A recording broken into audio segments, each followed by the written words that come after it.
Hello everyone, Denobi2 here. Thank you for joining me once again on another visual tour.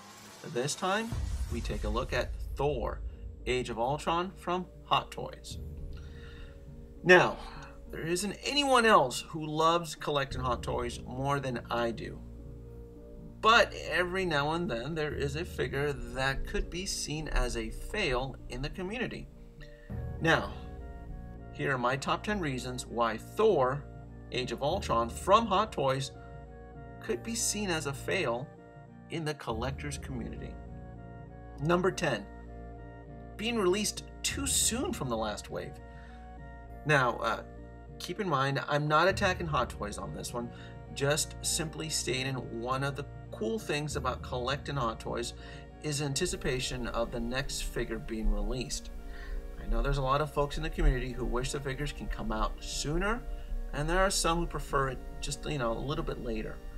I'm actually one of the ones who would prefer it to come out later, only because the last two waves, the last wave had two Thors being released back to back.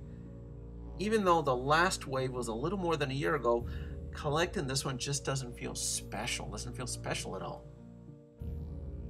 Number 9, a almost exact duplicate. Again, I'm not attacking Hot Toys here, just pointing out why this figure could be seen as a fail and it just doesn't feel special. And come on, why should it? It's like almost an exact duplicate from the last release. Apart from the new sculpt that shows Thor is now kind of aging and kind of getting old, I will defend Captain America line at this point, only because at least Captain America changes costumes. At least he does. But, with Thor, he seems to have a wardrobe of the same battle fatigues, just with different coloring from film to film. So there's not much new to his costume. And I don't blame Thor for that. It's just one of the reasons why this figure could be seen as a fail in this point in time. Oh, the Hot Toys App Augmented Reality is a big letdown. In an attempt to keep the line fresh and invigorating, Hot Toys releases an app that shows Thor in the midst of a battle. A static shot that does nothing for the imagination.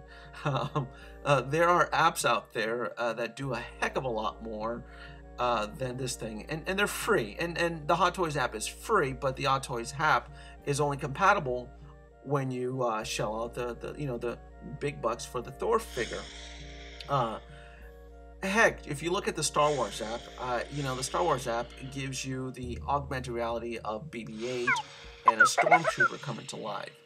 And just look at this. Snapchat alone does more to hold my imagination and my attention than the Hot Toys app.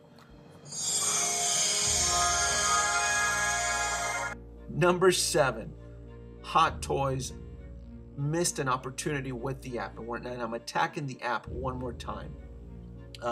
Only because Hot Toys dropped the ball on this one and they missed the opportunity to really take advantage with the app and use it as a marketing tool to expand their brand and possibly even launch a cool app catalog showcasing up-and-coming new figures.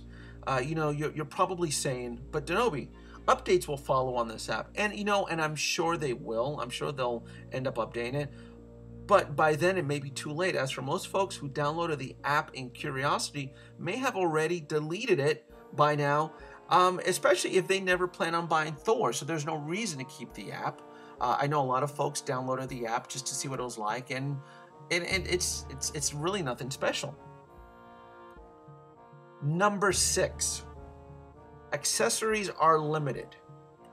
Now, this is an old topic of me, because I always like to complain about the accessories that come with the Hot Toys figures, because at one point in time, when you bought Hot Toy figures, they used to come with tons of accessories, and it seems as the years go by, they no longer give you accessories anymore. I'm not counting the app as an accessory, since you don't really need to buy it, and it comes free. And since Hot Toys already dropped the ball on this one with the app. I'm not going to even include it on this topic. I want to focus on why accessories are so important to the figure, because it connects the figure to the film that they're being based on. Now, you could defend that if you put the figure on the base, it does connect it to Age of Ultron. But if you decided to pose without it, it would be very hard for a layman, someone who's not into collecting figures or whatnot, to know that this particular figure is based on Age of Ultron. It could be seen as based on Dark World. Hell, my sister, who loves the Avengers, she would simply just assume it's from the first Avengers film. So, what I would have liked to have seen is, since Thor was in the film attacking the drones, they could have included a battle damaged drone. It worked beautifully as it was included with the Mark 43 with the Iron Man suit, and that particular drone with the Mark 43, it signifies a scene in the film. It signifies an attachment to the film, and the fact that there's really nothing in this box that connects Thor to the film other than the Bourne static base is a missed opportunity and a missed fail on that. Number 5, Thor's hammer. Is it a win or a letdown? Now, this is a toughie only because it can be seen as nitpicking.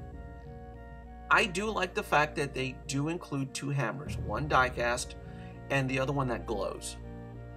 It's the glowing one that bugs me.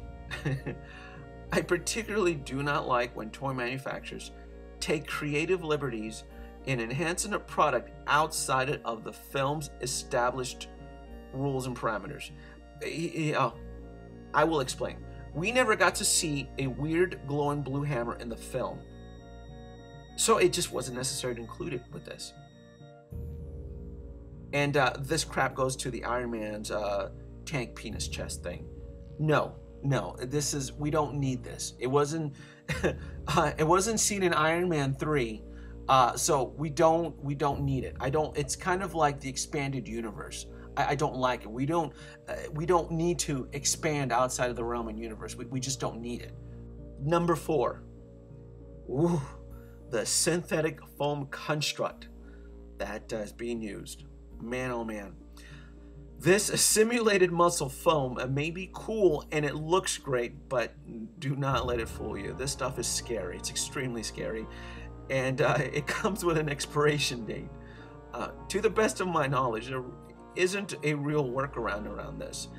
This is the reason I sold my Thor Dark World last year, because I didn't want to be stuck with a lemon. I was scared. There was a speculation in the community that it cracks.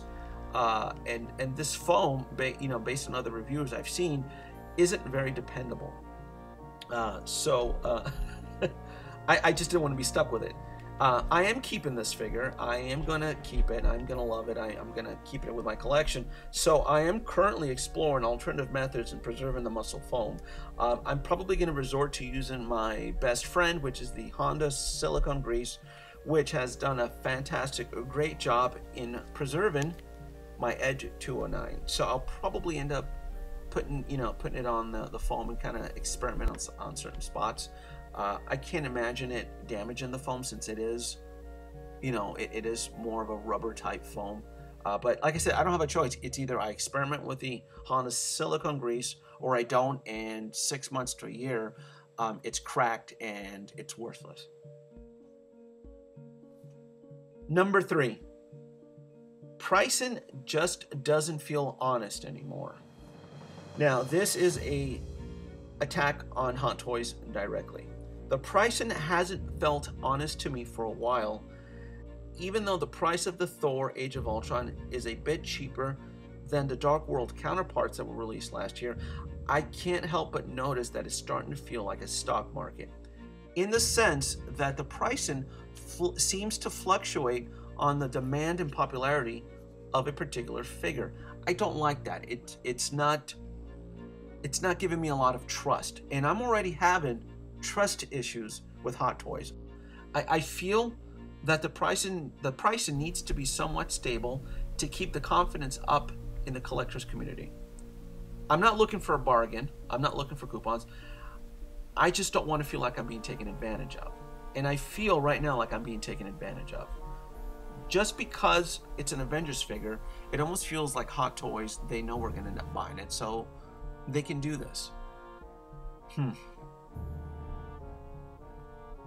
Number 2, flag it or pass it. All right, back to why this figure could be seen as a fail to some is the fact, well, with the up-and-coming film, like Thor RAGNARÖK, some collectors may see this as an easy pass only because we know there's always going to be another Thor movie with another Thor figure being released. So nothing feels special about collecting Hot Toys when I did back in 2012 because we really didn't know where the Marvel Cinematic Universe was headed, versus now it's kind of like, well, there's going to be another Thor, there's going to be another Hawkeye, there's always going to be another Tony Stark, there's always going to be another that. And I feel that it's creating a sense of fail on selected characters. And that, you know, it feels sad. It really does. Number 1, building the team. The last one, and it's a cruel one being that you just don't really have a choice. And I can rant and complain about the figure, but if you're like me and have started to collect the Age of Ultron cast or the group, you're going to need Thor to join the team, regardless if you think the figure is boring. You don't really have a choice like I do, and you're going to end up collecting Thor, and he's going to join the team. So I mean, that's honestly, that's really it. That'd be the fail, only because it's just one of those figures where even if you don't like it, if you are building the team, you're going to end up buying them anyway. Like, subscribe, leave your comments below, and thanks for watching.